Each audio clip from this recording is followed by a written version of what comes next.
Claro, si pensamos en cómo fue el joven Jesús y cómo fue su vida en esta Galilea convulsa, no veas la preciosa película que nos sale imaginándonos a San José muerto en una de estas revueltas, ¿no? Bueno, a mí me parece que junto a estas palabras del Jesús que hablan de un cambio violento, y cuando digo violento, quiero insistir en que es el único mecanismo conocido de cambio de gobierno, de cambio de régimen. Es un emperador que ocupa el territorio de otro emperador. Es la acción que Roma realiza sobre las ciudades, sobre las regiones bárbaras. Y en ese sentido es lo que el Señor Dios hará cuando venga a tomar posesión de su reino. Frente a este lenguaje, donde el Señor nos devolverá el reino y esta acción será una acción marcada por la opresión, creo que Jesús enseñó algo distinto a sus discípulos. Y lo digo porque la imagen que tendremos después de Jesús, es decir, esta memoria tamizada del Jesús histórico, ha ido escogiendo otra perspectiva y además muy clara y muy coherente. Si nos fijamos en los discípulos de Jesús, en sus escenas en el Evangelio, bueno, ya hemos visto esta tendencia de los discípulos a prohibir echar demonios en nombre de Jesús a los que no son de los nuestros, los que no son de nuestra banda, que no actúen. Muy bonita la imagen en Lucas 9 de los cebedeos, Juan y Santiago, cuando los samaritanos les echan de la región, ¿no? Y dicen, maestro, ¿quieres que recemos para que caiga fuego del cielo, ¿no? Bueno, esa imagen, pero me gusta mucho más recordar que los cuatro evangelistas, en su recuerdo de la pasión de Jesús, hacen referencia a una defensa armada.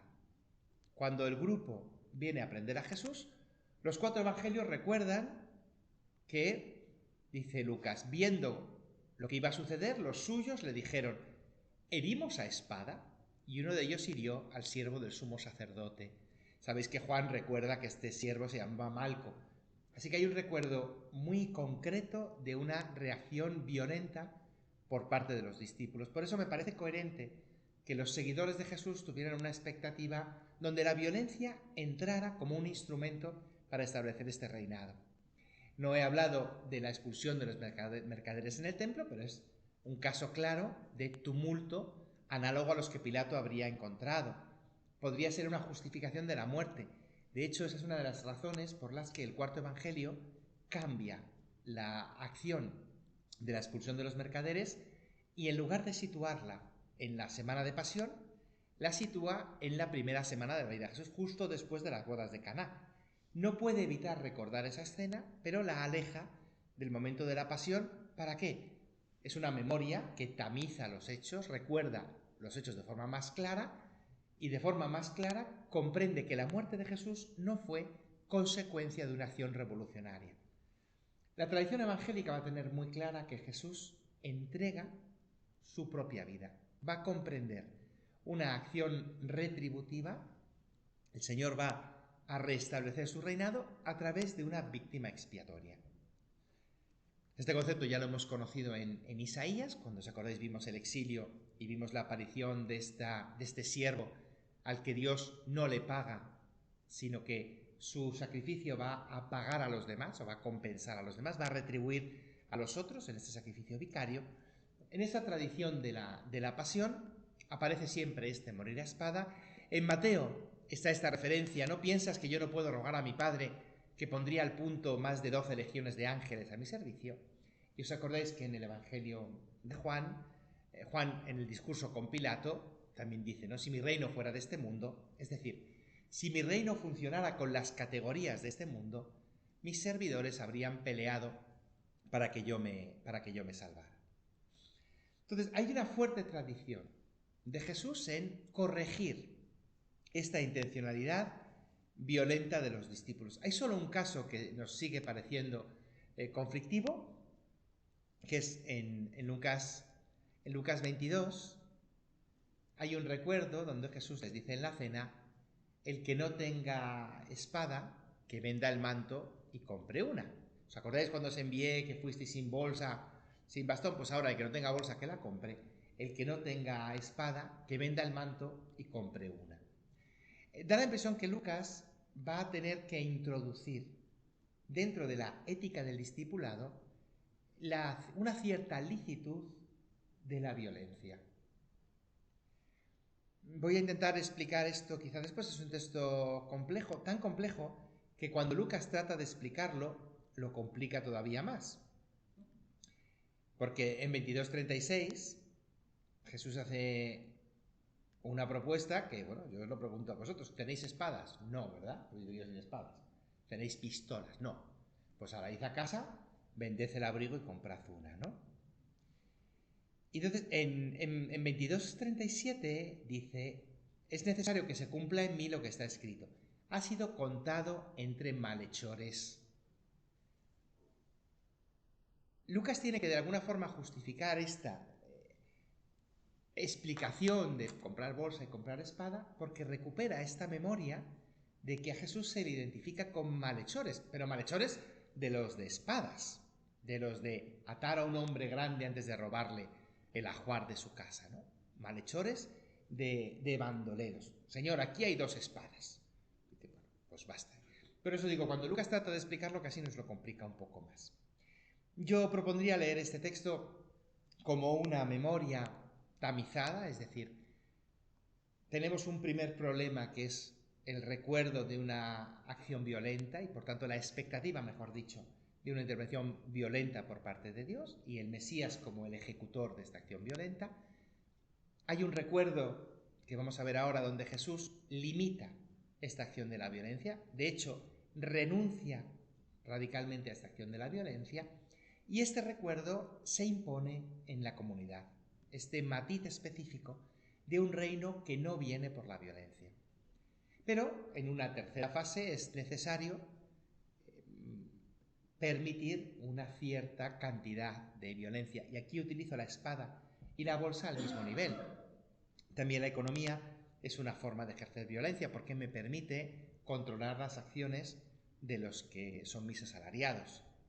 Me permite hacer que los demás hagan lo que yo quiero y en cierto sentido, para poder llenar la bolsa, tengo que recurrir siempre a ejercicios de opresión. En ese sentido, en un momento dado, la comunidad de Lucas ha recordado esta imagen de la necesidad, para poder sobrevivir en el imperio, de jugar un poco con las reglas del imperio. Bueno, ¿por qué os digo que hay una memoria de Jesús que acepta la violencia, pero que rompe radicalmente con esta violencia? 3 escenas típicamente jesuánicas. Típicamente jesuánicas. La primera es la expresión más jesuánica después del Padre Nuestro. El que quiera seguirme, que cargue con su cruz y me siga. ¿Sabéis qué es la definición del discipulado? Y curiosamente no encontramos una buena explicación porque no encontramos una tradición previa a Jesús de esta imagen de cargar con la cruz. Si fuera a cargar con un yugo, podríamos imaginárnoslo dentro de un contexto agrícola. Bueno, pues si es cargar con la cruz, tendríamos que utilizar el mismo método. Cuando vemos parábolas de pescadores, imaginamos un contexto de pescadores, pues esta imagen de cargar con la cruz solo sucede en un caso.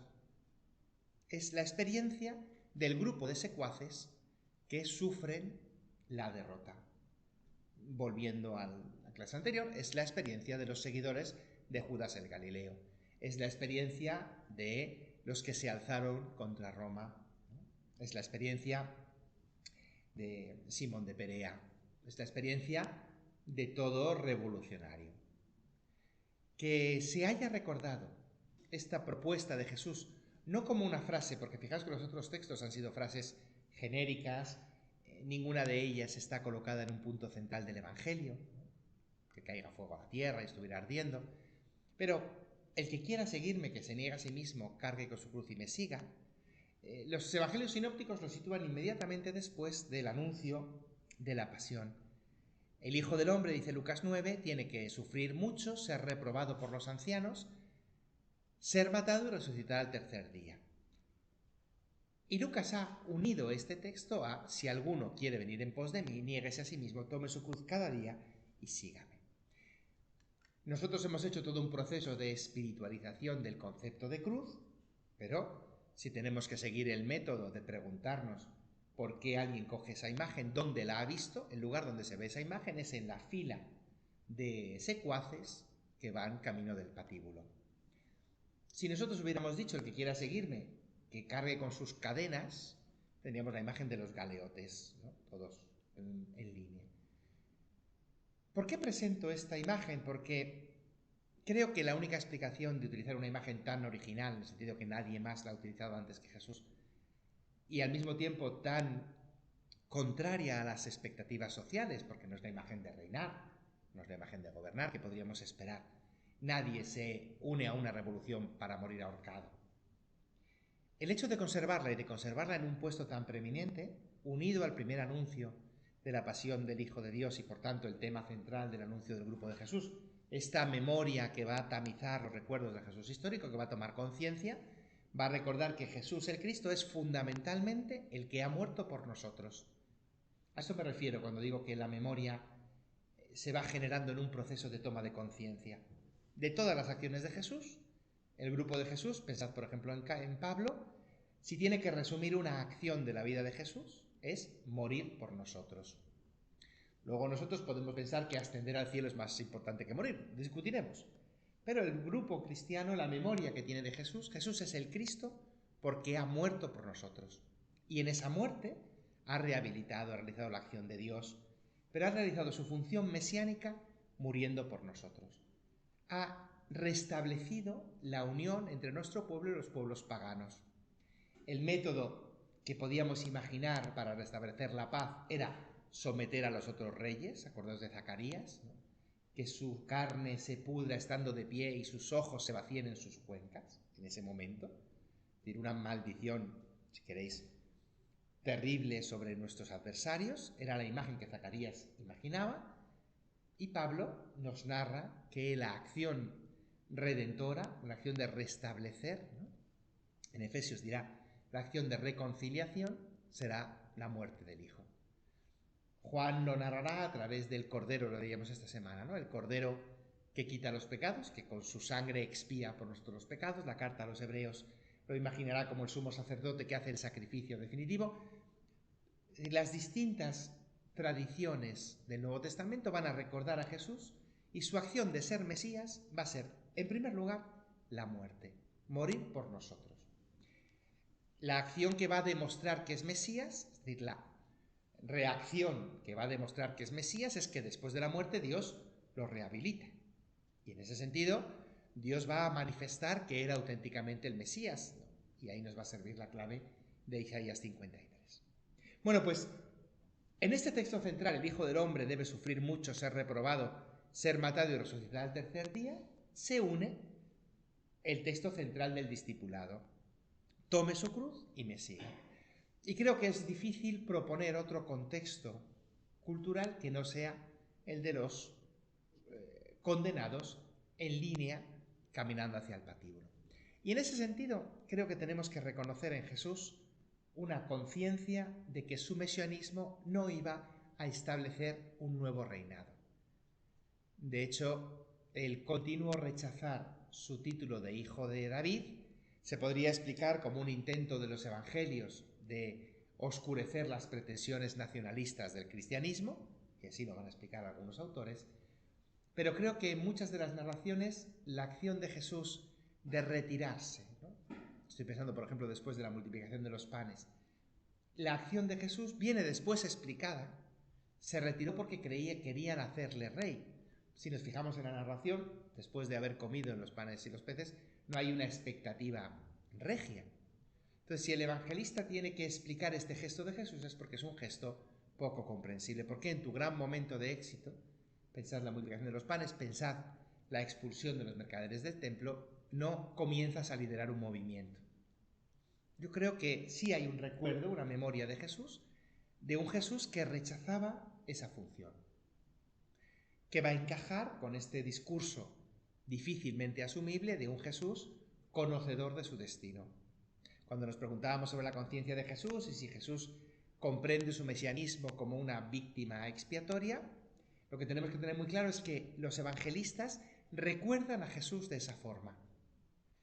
De nuevo, proponer que ellos han inventado esta perspectiva no violenta de Jesús para dar una imagen más pacífica del cristianismo es plausible, pero necesitas justificar el introducir un elemento culturalmente disonante sin explicarlo, es decir, dejándolo con su misma disonancia. Todos podíamos esperar que Jesús quisiera ser el rey de Israel, pero que él quisiera morir y desaparecer, y que incluso forzara expresiones de los profetas, y que cada vez que aparecen estos relatos los evangelistas no se esfuerzan por justificarlo, quiere decir que los lectores no tienen ninguna dificultad en asumir esta perspectiva tan contradictoria del mesianismo. Por poner una analogía que podríamos entender, si tuviéramos un entrenador de nuestro equipo, de nuestra selección nacional, que en todos sus discursos dijera aquí el objetivo es perder y ser los últimos, y cuando lees el texto no se explica eso, quiere decir que todos asumimos que ese personaje era así, ¿no? Que decía, ¿no? Si a mí, en el fondo aquí lo importante es jugar y queremos demostrar que cuanto más partidos perdamos, mejor, ¿no? Si estoy inventando la historia, necesito justificarla porque el lector también tiene una memoria tamizada. Y por tanto el lector también tiene su propio concepto de lo que era Jesús. Si yo le voy a cambiar esa memoria, si la voy a modificar, necesito argumentarlo. El hecho de que en los evangelios no se argumente es una indicación de que sus lectores asumían como propio de Jesús esta decisión. Si os acordáis, en todo el relato de la pasión, Jesús va rechazando todo género de violencia de forma expresa. En el Evangelio de Juan, Jesús es el que realiza los actos de la pasión. Se presenta ante la corte que viene a prenderlo, él es el que manda a Judas, ve a hacer lo correcto, y en su diálogo con Pilato, prácticamente Jesús fuerza a Pilato a condenarle, ¿no? Continuamente insiste, nadie me quita la vida, soy yo el que la entrega. Bueno, en este texto de Lucas 22, esta imagen de tomar la cruz viene unida a otras dos imágenes que también suenan a estos, podríamos leerlas desde esta clave de grupos mesiánicos revolucionarios, ¿no? Quien quiera salvar la vida la perderá, pero quien pierda su vida por mí, ese la salvará. Es siempre un texto contradictorio en Jesús, es un ejemplo clarísimo de la metodología pedagógica de Jesús, que llamaremos en griego parabolés y creeremos que son relatos, pero hoy sabemos que parábola significa más bien enigma. Son frases, como los libros de los proverbios, que requieren pensar. ¿Cómo que para salvarla la pierdo? ¿Cómo que el que tiene se quedará y el que no tiene tendrá, ¿no? Y sí que hay un discurso en Jesús de matizar esta expectativa de éxito. Y en tercer lugar, quien se avergüence de mí y de mis palabras, de ese mismo el Hijo del Hombre se avergonzará cuando venga en la gloria de su Padre y en las de los santos ángeles. En tercer lugar, esta imagen en Lucas 9:26 nos presenta también un contexto en el que seguir a Jesús pueda suponer una hostilidad social. Atribuyéndonos a Jesús sin ningún tipo de explicación, porque nadie puede proponer a un grupo de seguidores avergonzarse, a no ser que ya asuma que la situación, el camino que vamos a llevar nos va a llevar a una situación socialmente vergonzosa. Si Lucas estuviera creando este contexto, habría dado alguna explicación. Puedo asumir que Lucas quiera asumir un contexto de un Jesús pacificado, pero me resulta muy extraño que para hacerlo escoja imágenes que encajan también muy bien en un contexto de grupo de seguidores que se dirige al desastre. Volviendo a la metáfora que os he presentado del entrenador, sí que puede ocurrir un entrenador que va anunciando el desastre. Ahora que estamos en las eliminatorias de Copa, los equipos de regional, pues cuando les preguntan sus expectativas para el partido, pues con mucha serenidad dicen, bueno, nosotros con jugar, ¿no? Con que no nos humillen mucho, ¿no? Pues ya nos damos con un canto en los dientes, ¿no? Sí hay una conciencia de que las expectativas hay que reducirlas. Y sí que creo que Jesús tiene esta conciencia, al menos el Jesús de los Evangelios, tiene esta conciencia de que la expectativa de un cambio violento no es realista. Os devuelvo en Isaías 11 cuál era la expectativa mesiánica. Saldrá un vástago del tronco de Jesé y un retoño de sus raíces. Reposará el espíritu de Yahvé, de sabiduría, inteligencia, consejo y fortaleza. Se inspirará en el temor del Señor. No juzgará por apariencias ni sentenciará de oídas. Juzgará con justicia a los débiles y sentenciará con rectitud a los pobres. La expectativa de un reinado de Dios como Dios manda.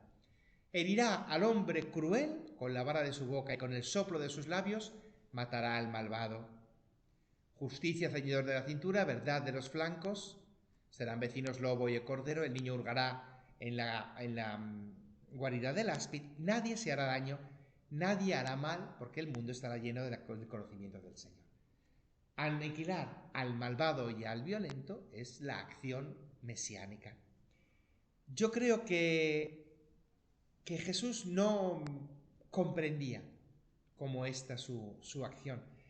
¿Por qué lo digo? Porque nos va a presentar no solo este modelo que hemos visto de seguir la cruz, sino que hay dos escenas más que nos tamizan las expectativas de los discípulos. Ambas las tenemos en el Sermón de la Montaña. Mateo y Lucas lo van a presentar como el gran discurso programático del reinado de Dios. En el contexto, especialmente en Mateo, que lo va a dividir en 5 secciones, resuenan los 5 libros de la ley de Moisés. Jesús va a actuar como un nuevo Moisés y va a presentar unos nuevos parámetros. Si queréis, sería como una refundación del judaísmo. Y me interesa que en estos nuevos parámetros tenemos el discurso de las bienaventuranzas, que conocemos, pero querría empezar con un discurso que trabajamos menos, que es el discurso de la ética que los discípulos deben seguir.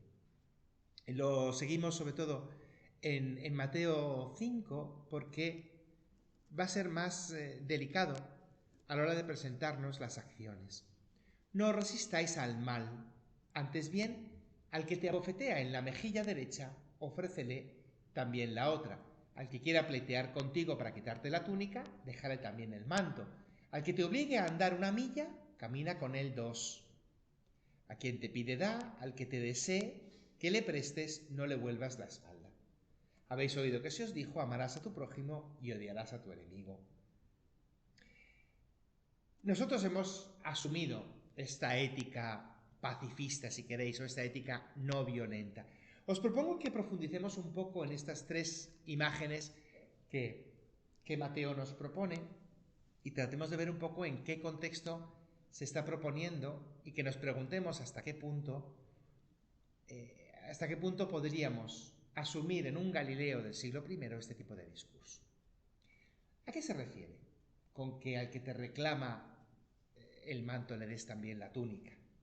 Bueno, conocemos en la tradición del libro de Amós el hecho de dejar prendas en préstamo como pruebas ante una deuda de devolverlas, ¿no?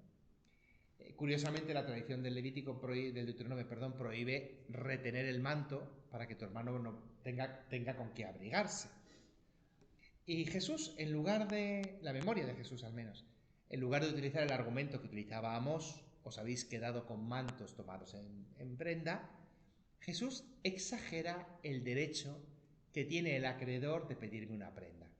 Me reclama un manto, que es un ejercicio abusivo de su derecho, y en lugar de reclamarle como hace Amós, yo excedo en su abuso. ¿Qué os diría que es una retribución de la sumisión, por decirlo así?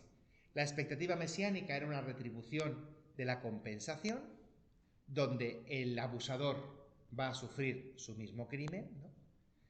Se le pagará lo mismo que ha hecho. Por ejemplo, en la legislación del Deuteronomio sobre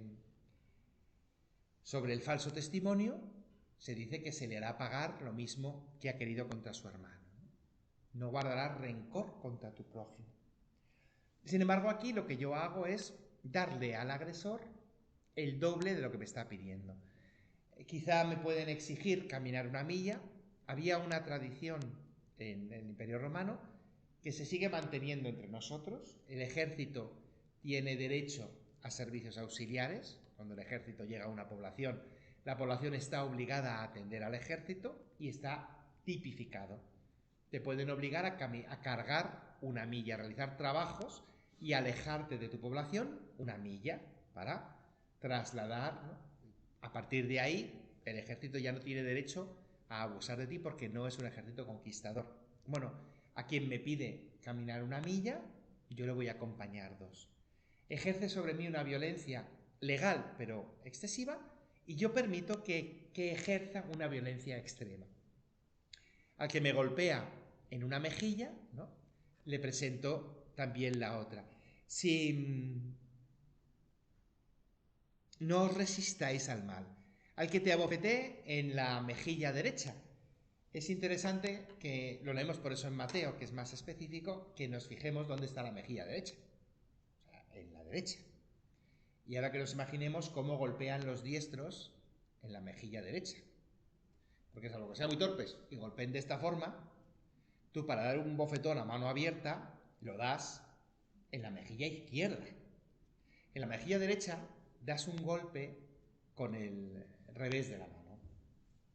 Y ahora, si vemos esa imagen, no es una imagen de violencia, es más bien una imagen de desprecio. Es como abofetear con un guante, ¿no? A quien ejerce sobre mí una violencia, en este caso de desprecio, yo le ofrezco la otra. Es decir, ha hecho un gesto de desprecio y le ofrezco la mejilla izquierda, que es en la que me pueden dar el sopapo a mano abierta. Es en el que verdaderamente le genero un espacio donde pueda ejercer su violencia. Hay una imagen similar en la cultura romana que existía en la cultura hebrea y nosotros lo hemos conservado en Numancia. En la cultura del siglo I existía la imagen del derrotado de ofrecer el cuello como un gesto de sometimiento al vencedor, pero al mismo tiempo como un gesto de desprecio a tu propia vida. Renunciar a morir combatiendo y ofrecer directamente el cuello, ¿no? Es el gesto, o bien suicidarte cuando llegan, o bien cuando te apresan, ofrecer el cuello. Era reconocido como un profundo gesto de nobleza. Y por tanto yo creo que en la comunidad de Jesús, Jesús marcó unos límites ante la expectativa de sus discípulos de utilizar la violencia para proteger lo suyo. No tendremos muy claro, al menos no tengo una certeza de si Jesús comprendió esto en su camino a Jerusalén ante el fracaso de su misión, como han propuesto algunos lectores de la vida de Jesús, sin ningún tipo de información. En esa misma línea, careciendo de información, yo también puedo proponer que sea una experiencia que Jesús haya aprendido en su casa, que él haya escogido este camino de la no violencia. ¿Por qué? Porque no tenemos una memoria de actos violentos en la etapa de Galilea. Sí hay expresiones, pero ninguna de las escenas son análogas a la escena de la expulsión de los mercaderes en el templo. Si Jesús hubiera tenido un cambio en su recorrido, a Lucas le hubiera venido muy bien presentar a un Jesús que se convierte, como ocurre en el caso de Pablo de Tarso. No hay ninguna dificultad en narrar un momento de reflexión y arrepentimiento. De hecho, sería un gran adalid de la paz si es un antiguo guerrero que luego se convierte en un hombre pacífico. No hay ninguna narración. Hay narraciones muy violentas en los relatos de Cafarnaún y de la región del lago, pero son siempre violentas con los espíritus inmundos. No hay ningún tipo de acción violenta frente al Estado. Bueno, si Jesús hubiera sufrido este cambio, podríamos haber imaginado algún tipo de memoria así, aunque hubiera sido expurgada. Creo que las expresiones que nos han quedado son expresiones que entraban en el lenguaje habitual, está el hacha a la base del árbol, y que sus seguidores habrían asumido, creándose una expectativa, como hemos visto en los discípulos. La memoria de Jesús, que es una mayor conciencia de quién Jesús es, va tamizando este personaje, va corrigiendo y va recordando en este Sermón del Monte que los discípulos tienen que renunciar a reclamar esta retribución a través de la violencia. Por eso os dijeron, odia a tu enemigo, pero yo os digo, ¿no? Amad a vuestros enemigos, rogad por los que os persigan, para que seáis hijos de vuestro Padre Celestial, que hace salir el sol sobre buenos y malos.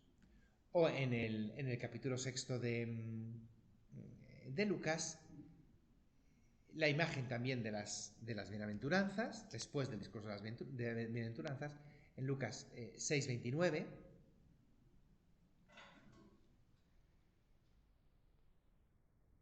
al que te hiere la mejilla, preséntale también la otra. Lucas no especifica derecha e izquierda, Mateo nos da una pista más clara. Tratad a los hombres como queráis que ellos os traten. Pues si amáis a los que os aman, ¿qué mérito tenéis?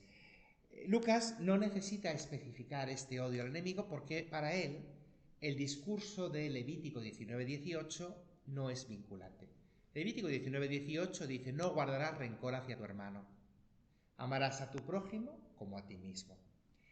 Esa lectura, en la metodología de interpretación rabínica, que significaba que lo que no está mandado en una dirección está mandado en la contraria, es decir, si Dios manda amar a tu hermano, también estaría diciendo: solo a tu hermano amas, al que no es tu hermano no le ames. Esto es una de las formas como los rabinos interpretaban la escritura, como si fueran sentencias lógicas. Lo que hacía era aplicar la lógica. Si al hermano no lo odio, cambio. Al no hermano, no lo odio. Es decir, si al hermano no lo odio, al no hermano sí lo odio. Conociendo esta estrategia rabínica, nos parece compatible el hecho de que en la Galilea del siglo I existieran movimientos. Nos parece compatible porque tenemos una sucesión de revueltas continuas donde la revuelta no solo busca un beneplácito económico, no son solo bandoleros para interés personal, busca la conciencia de expulsar a los enemigos porque el Señor tiene que reinar. Están continuando la tradición macabea. Y en ese sentido, habéis oído que os dijeron: odiarás a tu enemigo. ¿Quién lo ha dicho? Los que leen Levítico 19:18 de esta forma. Lucas no lo recuerda así, pero Mateo sí nos deja esta clave. Y Jesús tajantemente corta este camino. El otro momento en el que hay una memoria paradigmática de Jesús es el momento del sermón del discurso de las bienaventuranzas. No tengo muy claro qué pensaría Jesús, pero hay algo clarísimo. Escoge una palabra totalmente inapropiada, que es Macarios, bendecidos, bienaventurados. El Evangelio de Tomás lo traducirá mejor como bendecidos. Es la imagen de tocados especialmente por el favor de Dios, y viene aplicado a personas a las que evidentemente no se nota. Puede que lo sean, pero no se les nota. Pobres, hambrientos, sin tierra. Es interesante que cuando leemos el Evangelio de Lucas, Lucas tiene un recuerdo de oposición entre los pobres y los ricos. ¿Os acordáis, no? Hay de vosotros ricos que ya habéis tenido recompensa, hay de los que estáis saciados porque pasaréis hambre. El Evangelio de Tomás nos recuerda algunas de estas memorias. Benditos los pobres, porque para vosotros es el reino. Benditos los que sois odiados y perseguidos y no encontréis sitio donde van y os persiguen. Benditos los perseguidos en su corazón. Benditos los hambrientos, pues sus estómagos quedarán llenos. Hay una memoria de un Jesús que anuncia una retribución concreta y presente. Por eso creo que el Jesús histórico sí que tenía una cierta expectativa de un cambio inminente del reinado.